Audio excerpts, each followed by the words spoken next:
오늘은 기대가 무너질 때라는 제목으로 하나님의 말씀을 같이 나누도록 하겠습니다. 언제부턴가 이 팬데믹 상황이 오래 지속되다 보니까 너무나 당연하게 우리는 마스크 쓰는 생활을 이제 습관화하게 되었죠.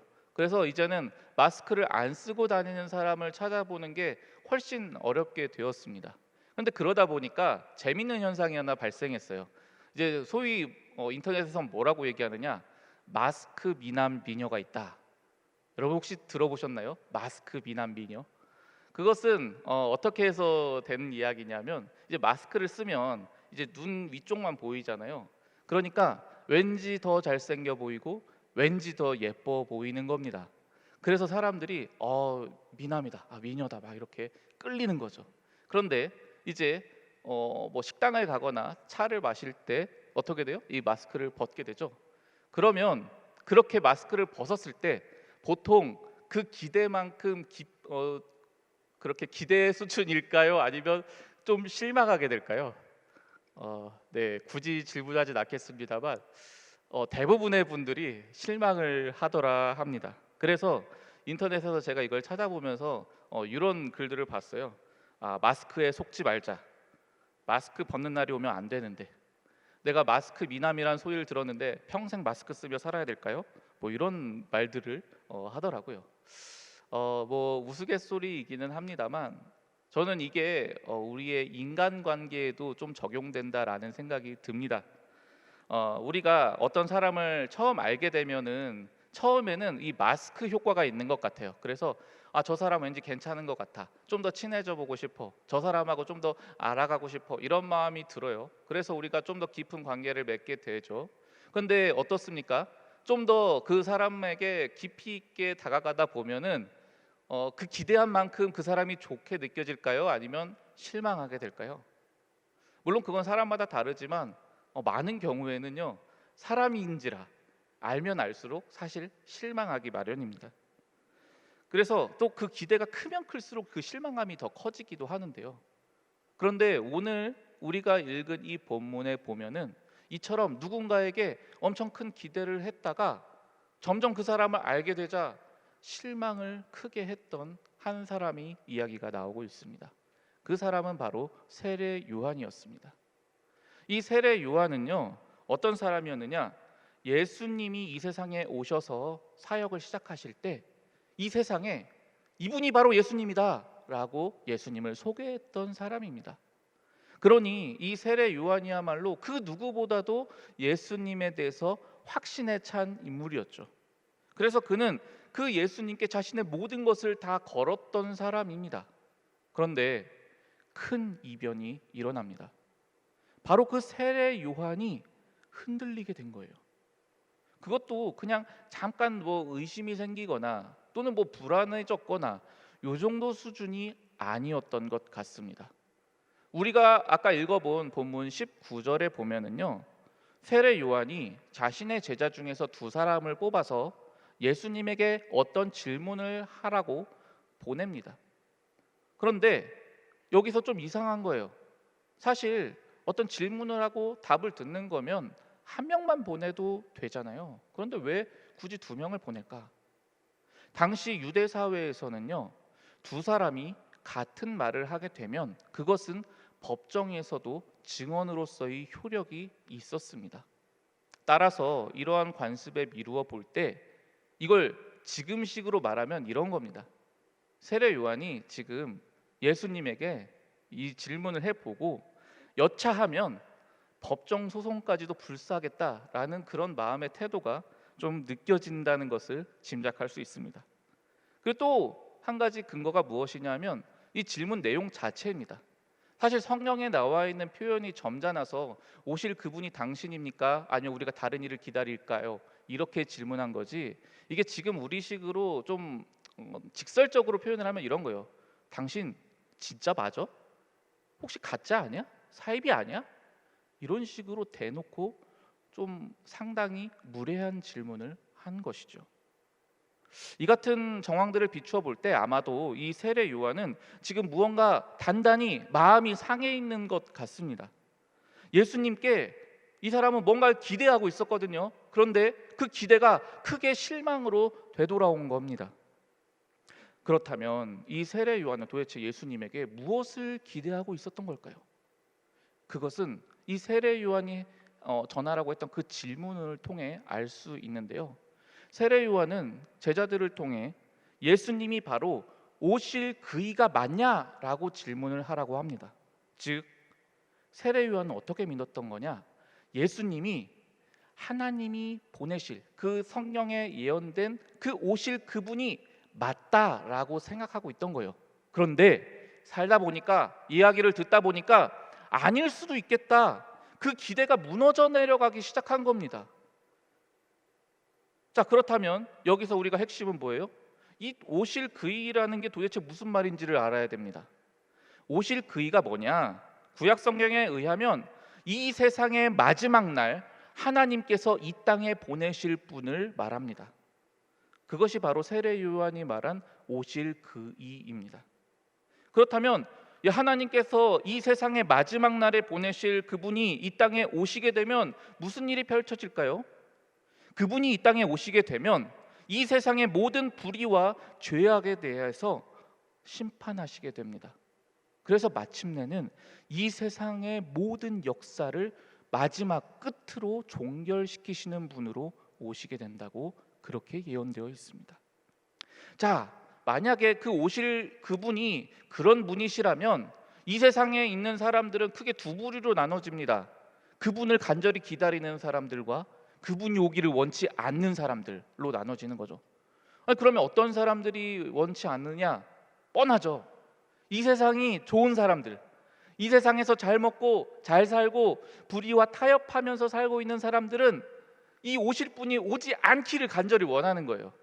그런데 반대로 이 세상에서 살아갈 때 고통과 힘든 상황 속에서도 꿋꿋하게 의롭게 살아가는 사람들은 그분이 오시기를 정말 간절히 사모하게 됩니다. 그리고 세례 요한이 바로 그런 사람들 중 하나였던 거죠. 자, 그러니까 이 세례 요한은요, 자신에게 세례받으러 나오는 사람들에게 뭘 가르쳤냐면요, 이제 조금 있으면 하나님께서 보내실 그분이 오실 건데 그분이 오시면 니네 싹 다 죽는 거야. 그러니까 빨리 지금이라도 회개해. 안 그러면 니네 심판을 견딜 수가 없어. 이렇게 가르칩니다. 마태복음 3장 7절, 10절에서 12절 말씀을 제가 한번 읽어드리도록 하겠습니다. 요한이 많은 바리새인과 사두개인이 세례 베푸는 데 오는 것을 보고 이르되 독사의 자식들아, 누가 너희를 가르쳐 임박한 진노를 피하라 하더냐? 이미 도끼가 나무 뿌리에 놓였으니 좋은 열매 맺지 아니하는 나무마다 찍어 불에 던지우리라. 나는 너희로 회개케 하기 위하여 물로 세례를 주거니와 내 뒤에 오시는 이는 나보다 능력이 많으시니 나는 그의 신을 들기도 감당치 못하겠노라.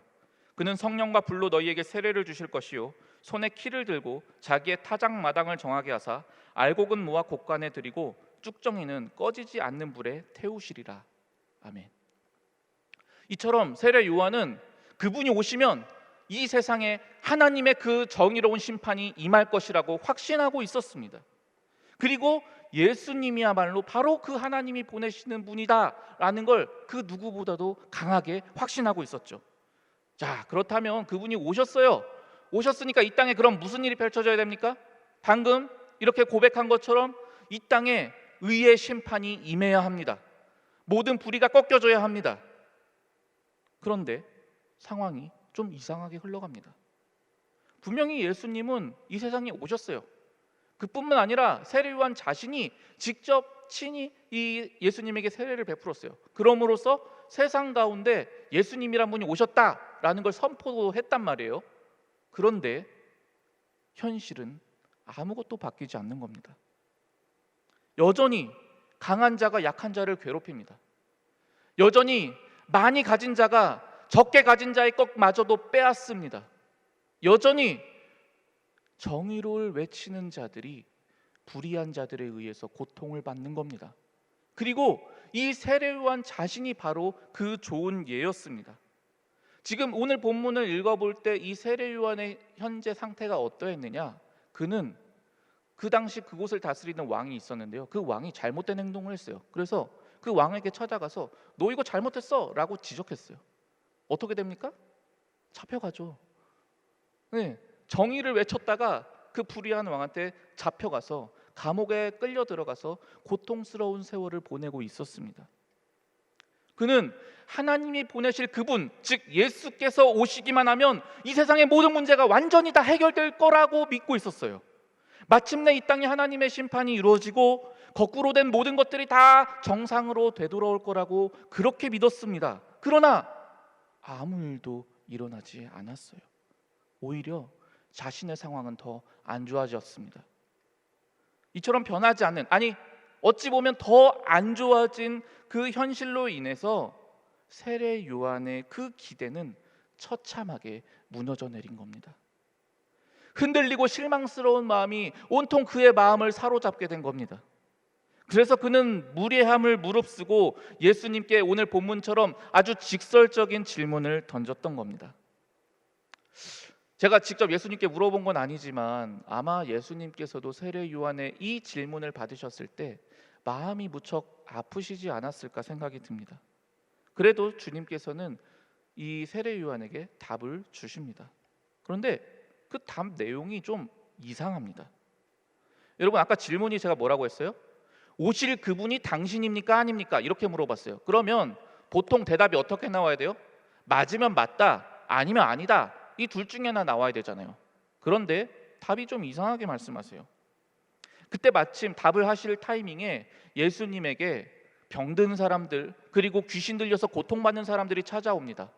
그리고 예수님께서는 그 세례 요한의 제자들이 답을 기다리면서 지켜보는 그 상황에서 그 모든 병자들, 자기에게 나온 그 모든 약한 자들을 완전하게 고쳐주십니다. 그러고 나서 주님께서는 이렇게 대답을 하십니다. 22절 말씀을 제가 읽어드리겠습니다. 예수께서 대답하여 이르시되 너희가 가서 보고 들은 것을 요한에게 알리되 맹인이 보며 못 걷는 사람이 걸으며 나병 환자가 깨끗함을 받으며 귀먹은 사람이 들으며 죽은 자가 살아나며 가난한 자에게 복음이 전파된다 하라. 아멘. 이 대답은 너무 멋있는 대답 같지만 사실 보면 동문서답이잖아요. 오실 그이가 당신 맞아요? 아니에요? 이렇게 물어봤는데 좀 엉뚱하게 대답하신 거잖아요. 그런데 지금 예수님이 말씀하신 이 내용은요, 사실 구약 성경에 이미 기록된 말씀이에요. 그걸 그대로 예수님이 말씀하신 거예요. 자, 그렇다면 구약 성경의 이 내용이 어떤 의미를 가지고 있느냐? 이것은 예수님, 그러니까 하나님이 보내실 그 약속된 분이 이 땅에 오실 때 이 땅에서 이루어질 그 징조를 말해주는 겁니다. 그 약속된 그분이 오시면 이 땅에 이런 일들이 일어나게 된다는 거예요. 그걸 보면 우리는 이분이 하나님께서 보내신 그분이 맞구나라는 걸 알게 된다는 거예요. 그런데 그게 어떤 일이냐? 그분이 오시면 지금까지 보지 못한 놀라운 일들이 펼쳐지는데 곧 맹인이 보게 됩니다. 못 걷는 사람이 걷게 됩니다. 그리고 귀가 먹은 사람들이 듣게 됩니다. 죽은 자까지도 살아납니다. 가난한 자에게 복음이 전파됩니다. 이런 놀라운 일들이 이루어질 거라고 말합니다. 그리고 바로 그 일이 지금 세례 요한의 제자들이 답을 기다리는 그 현장에서도 실제로 이루어졌습니다. 따라서 실제로 이 일들을 이루신 예수님이야말로 세례 요한이 그토록 간절히 기다려온 오실 그이가 맞다는 걸 우리는 확신할 수 있습니다. 자, 그런데 질문 자체는 답이 됐는데 또 다른 문제가 있죠. 사실 세례 요한의 진짜 답답함이 여기에 있는데요. 예언되었던 예수님이 맞다면 그분이 이미 이 땅에 오셨는데 왜 이 현실은 그대로냐는 거예요. 왜 비참한 현실은 그대로냐는 겁니다. 왜 여전히 불의가 기승을 부리고 악이 이 땅에 가득하냐는 겁니다. 바로 이 문제 때문에 세례 요한이 무너진 거잖아요. 이것은 하나님 나라에 대한 오해 때문이었습니다. 하나님의 나라는 어떤 나라냐? 하나님이 온전히 통치하시는 나라입니다. 이 나라는 세상 모든 나라의 역사를 종결시키고요, 그리고 새 시대를 여는 나라입니다. 그리고 이 나라는 구약에 예언된 오실 그분, 즉 예수님을 통해서 비로소 시작됩니다. 실제로 예수님이 이 땅에 오셨을 때 예수님이 첫 번째로 공생애를 시작하면서 하신 것이 하나님의 나라를 선포하시면서 공생애를 시작하십니다. 그리고 신약성경 사복음서에 나오는 예수님의 모든 언행들을 신약학자들이 비교 대조해 보니까 90%가 넘는 예수님의 모든 말씀들의 주제가 다 하나님의 나라에 대한 것이었습니다. 자, 그런데 그분이 마침내 오셨어요. 그런데 세례 요한이 볼 때, 그리고 우리가 볼 때 하나님의 나라가 지금 이 시점에 전혀 시작된 것 같지가 않은 거예요. 그럼 여기까지 들었을 때 어떤 분들은 그런 생각을 하죠. 그 세상의 종말과 그리고 하나님 나라의 새로운 시대의 시작은 예수님이 언젠가 다시 이 땅에 오시는 그 재림의 날 때 시작되는구나, 이렇게 생각하실 수가 있는데요, 그게 아닙니다. 여러분, 이 세상의 종말과 새 시대의 시작은 이미 예수님께서 이 땅에 십자가를 지러 오셨을 때부터 시작되었습니다. 그럼 왜 이런 오해가 발생하느냐? 우리는 흔히 이 세상의 종말을 어떻게 생각하냐면요, 어느 한순간의 사건으로 생각을 해요. 예를 들어서 오늘 날짜, 그러면은 2021년 10월 10일 딱 이 날짜에 세상이 종말된다, 이런 식으로 우리는 한 시점으로 생각을 합니다. 그러나 신약 성경에 의하면 이 세상의 종말은 한순간의 그 시점의 사건이 아닌 과정입니다. 즉 예수님께서 옛날 2000년 전 베들레헴에서 말구유에 태어나신 그 순간부터 이 세상의 종말이 시작되었습니다. 사형 선고가 선언된 겁니다. 이제 어느 시점인지는 모르지만 사형 집행만 되면 되는 겁니다. 이때부터 이 역사의 수레바퀴는 끝을 향해서, 마지막을 향해서 굴러가기 시작한 겁니다. 그리고 이 역사의 수레바퀴는 그 누구도 막을 수 없습니다. 우리는 이미 이 세상 역사의 마지막 카운트다운 시점에 살고 있는 겁니다. 그리고 동시에 하나님의 나라는 예수님께서 이 땅에 태어나시는 그 순간부터 비로소 시작되었습니다. 예수님께서 태어나신 그 순간부터 2021년 지금 이 시점까지 우리는 미래에 완성될 그 하나님의 나라가 이미 이 시대 속에 침투해 들어온 시대에 살고 있습니다. 좀 어렵게 설명했는데 한마디로 말하면요, 지금 우리가 살고 있는 이 시점은 어떤 시점입니까? 세상의 심판의 시점과 동시에 세상의 새 시대의 시작이 함께 공존하는 시대에 우리는 살고 있는 겁니다. 이 새로운 시대의 특징은 아주 중요합니다. 이 새로운 시대에는요, 더 이상 어떠한 질병도 아픔도 눈물도 없게 됩니다. 지금까지 세상의 공중의 권세를 잡아서 수없이 많은 이들을 괴롭혀왔던 사탄이 떠나가게 됩니다. 그런데 예수님이 이미 이 땅에 오셨잖아요. 그래서 하나님의 나라가 시작되었다면서요. 그러면 지금 말한 이런 일들이 이루어지고 있습니까? 네, 이루어지고 있습니다. 지금 이 시점에도 하나님의 나라는 이미 이 현실에 침투해 들어왔기 때문에 예수 그리스도를 나의 왕으로 모신 모든 이들에게 지금도 이 놀라운 하나님의 나라 역사는 실현되고 있습니다.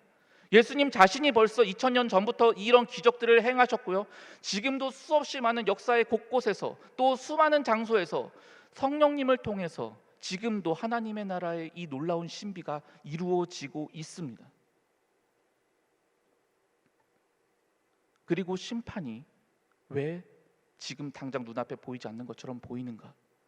그것은 이 새 시대의 왕께서 선택하셨기 때문입니다. 이 새로운 시대의 왕께서는 선택하실 수 있었습니다. 즉시적인 심판도, 그리고 긍휼도, 그리고 이분은 긍휼을 선택하셨습니다. 왕께서는 오셔서 무엇을 우선하셨느냐? 자기에게 주어진 그 백성들을 돌아보시는 길을 선택하셨습니다. 심판받아야 될 자가 심판받는 것보다도 자신의 백성들이 고통받고 울부짖는 그 현장을 먼저 선택하셨습니다. 그래서 그분은 이 땅에 오셔서 태어나면서부터 단 한 번도 자기의 발로 걷지 못한 이들에게 자기가 직접 찾아가십니다. 그래서 그 손을 잡아 일으키십니다. 태어나서 단 한 번도 세상을 보지 못한 이들에게 찾아가셔서 그들의 눈이 다시 열려서 이 세상을 똑바로 바라볼 수 있게 하십니다. 인간의 힘으로는 그 누구도 감당할 수 없는 죽음과 사망으로 인해 고통받는 이들에게 찾아가셔서 자신의 그 영원한 생명의 능력으로 그 죽음의 권세마저도 소멸시켜 버리셨습니다. 그리고 이 세상의 모든 고통받고 신음하는 당신의 백성들에게 가셨습니다. 가셔서 무엇을 말씀하셨느냐? 마침내 이 시대가 끝났다. 이 시대가 종말되었고 새로운 시대가 이미 시작되었다. 하나님의 통치가 이미 시작되었다. 이 복음을 온 천하에 선포하셨습니다. 그러므로 예수님을 믿고 하나님 나라의 백성이 된 우리 모두에게는 한 가지 공통된 책무가 주어집니다. 곧 이미 이 세상의 역사가 마지막을 종말을 고해버렸고 또한 새 시대가 이미 시작되었다라는 사실을 선포하여야 합니다. 이것이 바로 성경이 말하는 복음입니다. 이것이 바로 예수님께서 이 세상에 오셔서 우리에게 계속 강조하신 신약 성경의 핵심입니다. 하나님의 나라가 가까이 왔다. 이 세상의 역사는 종말을 고했다. 그리고 새 시대가 이미 시작되었다. 그러니 너희들은 회개하고 복음을 믿어서 구원받아라. 우리는 그 마지막 이 나라가 완성되는 그 순간까지 이 복음을 아직도 듣지 못한 이들에게 나아가서 선포할 책무가 주어져 있습니다. 왜 우리가 말씀 축제로 선교라는 주제를 다루느냐? 바로 이와 같은 이유가 있기 때문입니다. 사랑하는 여러분, 오늘 본문 속 세례 요한은요, 사실 예수님에게 여자가 낳은 자 중에 이보다 큰 이가 없도다라는 칭찬을 들을 만큼 너무나 위대한 인물이었습니다. 그런데 여러분, 그렇게 위대한 세례 요한도요, 사람이었습니다. 그에게 주어진 삶의 현실은 그가 감당하기엔 너무 무거웠습니다. 그래서 지칠 수밖에 없었습니다. 그러다 보니 그 와중에 예수님이 자기에게 오셨지만 자기가 기대한 것처럼 변하지 않는 현실에 그만 그 기대가 무너져 내렸던 겁니다. 하지만 그는 그대로 머물러 있지 않았습니다. 그는 솔직하게 질문했습니다. 그리고 주님은 그에게 답해 주셨습니다. 분명 그 답은 세례 요한이 원했던 정확한 답은 아니었습니다. 그러나 그는 그 원했던 답보다 훨씬 더 큰 응답을 받았습니다. 비록 그가 원했던 현실이 지금 당장 펼쳐지는 것을 약속받은 건 아니지만 그는 그보다도 훨씬 더 큰 응답과 자신이 앞으로 어떻게 살아가야 될지에 대한 소명을 그는 예수님의 응답을 통해 확인하게 되었습니다. 아마 저뿐만 아니라 여기에 계신 여러분도 다 비슷할 거라고 생각이 드는데요. 저 역시도 제게 주어진 삶이 생각보다 너무 버거웠습니다. 현실이 바뀌기를 기도하지만 현실이 여전히 변하지 않았습니다. 그래서 많이 낙심하기도 했습니다. 그렇게 마음이 무너진 상태에서 인생의 커다란 풍랑도 만났습니다. 여러분, 변하지 않는 현실에 낙심될 때 인생의 커다란 풍랑까지 만나게 되면 그 마음은 도저히 버티질 못하고 속절없이 무너져 내리게 됩니다. 열심히 달려봤습니다. 노력도 해봤습니다. 인간적인 노력을 최대한 해보았지만 제 힘으로는 도저히 감당할 수 없었던 그런 어려움을 겪어보았습니다. 어떻게 살아야 되나? 이 문제를 어떻게 해결해야 되나? 너무너무 답답해서 기도하러도 나와봤습니다. 말씀도 들어봤습니다. 그런데 그냥 눈물만 흐르는 겁니다. 마음만 무거워지는 겁니다. 그 무게로 인해 현실의 무게가 너무 짓눌러서 그 어떠한 것도 제 귀에 들어오지 못했습니다. 그렇게 오랜 시간 힘들고 아파할 때 어느 기도회에서 저는 어떤 찬양을 하나 듣게 되었습니다. 그런데 그 찬양을 들을 때 그 찬양의 가사 하나하나가 너무나 제 마음 깊숙한 곳까지 박히게 되었습니다. 그리고 그 찬양의 가사를 통해서 주님의 음성을 듣게 되었습니다. 잠시 그 가사를 제가 읽어드리겠습니다. 내게 주어진 삶이 한없이 버거워 또 의심하며 마음이 흔들려도 내게 주어진 삶은 주님의 것이라 그 믿음으로 이 길을 걸으리. 그 나라 주가 맡기셨으니 주 내게 말씀한 대로 순종하며 세상이 주를 보게 하리. 그 나라 주가 맡기셨으니 부르신 자리 섬기며 주만 예배하리. 주 곁에 설 때까지. 이 시간 같이 한번 불러보겠습니다. 내게 주어진 삶이 한없이 버거워 또 의심하며 마음 흔들려도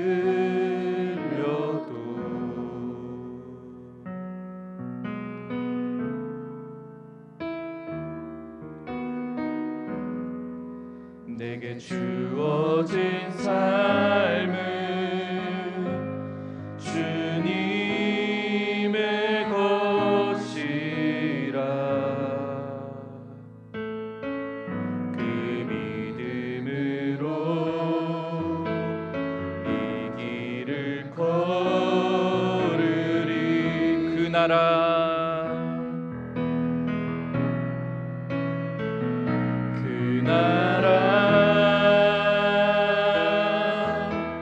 주가 맡기셨으니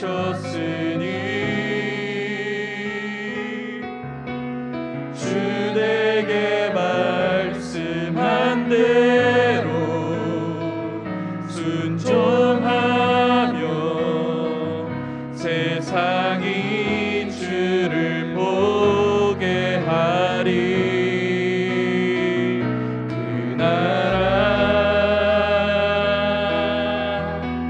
주가 맡기셨으니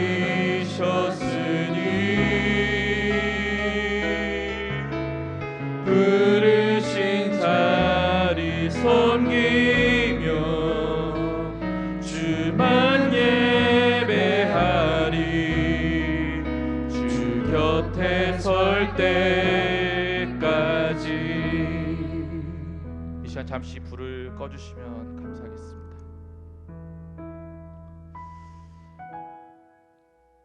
제가 이 찬양을 들을 때 지금의 내 현실이 너무나 버겁고 고통스러웠습니다. 하루하루 숨쉬는 것조차 쉽지 않았고 왜 살아야 되는지에 대한 이유조차 찾을 수 없었습니다. 그런데 이 찬양을 통해 주님께서는 그 버거운 현실이 결코 전부가 아니라는 것을 알려주셨습니다. 아무것도 주어진 게 없는 제 손에 단 하나 확실했던 것은 지금 제 생명이 살아 숨쉰다는 사실이었고, 제가 살아 숨쉬는 이 생명은 다름 아닌 예수 그리스도께서 자신의 생명을 대신하여 살려주신 생명이라는 그 단 한 가지 사실이었습니다. 그것이 보이자 비록 지금 현재 내 삶이 너무나 비참하고 또 괴로울지라도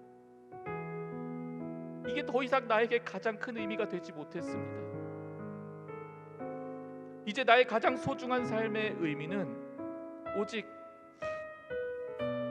나를 사랑하사 나를 살려주신 예수님, 그리고 그분이 세우시는 하나님의 나라였습니다. 그 사실이 이 찬양을 들으면서 제 마음속 깊숙한 곳까지 새겨졌습니다. 그러자 제 마음에는 감당할 수 없는, 형용할 수 없는 감격과 새 힘이 솟아났습니다.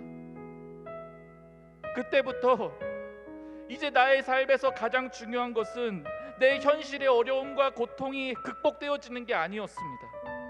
나를 믿고 그 나라를 맡겨주신 그 주님을 나도 신뢰하며 그 누구도 알아봐주지 않는다 할지라도, 이 현실이 전혀 바뀌지 않는다 할지라도 그래도 묵묵하게 이 길을 끝까지 걸어가는 것, 그것이 저의 삶의 가장 중요한 진리였음을 깨닫게 되었습니다. 그래서 마침내 이 부족한 자를 통하여서도 세상의 작은 한 사람이라도 주님을 보게 되는 것, 오직 그것만이 제 삶의 유일한 소망이 되었음을 다시금 깨닫게 되었습니다. 사랑하는 청년 여러분, 저는 세례 요한이 동일한 마음을 경험했을 거라 확신합니다. 비록 그의 현실에서 모든 불의와 죄악이 심판받는 것을 경험할 수는 없었을 겁니다. 그러나 그 순간이 지금 당장은 허락되지 못했지만 마침내 새 시대를 시작하실 예수님만을 바라보며 그에게 주어진 그 인생의 소명의 길을 묵묵히 걸어가기로 그는 결단했을 것입니다. 그리고 그는 결국 인생의 마지막 순간까지 주님만을 바라보며 그 길을 묵묵히 걸었습니다. 이 결단과 고백이 바로 여러분의 고백이 되었으면 좋겠습니다. 여러분의 현실도 아마 비록 너무나 버티기 어렵고 견디기 어렵겠지만, 그러나 우리에게는 그보다 더 큰 이 현실을 초월하는 참된 진리가 있습니다. 하나님의 나라, 그 나라를 꿈꾸며 소망하는 저와 여러분이 될 수 있기를 소망합니다. 이 시간 우리 다시 한번 찬양하고 같이 기도하며 나아가겠습니다.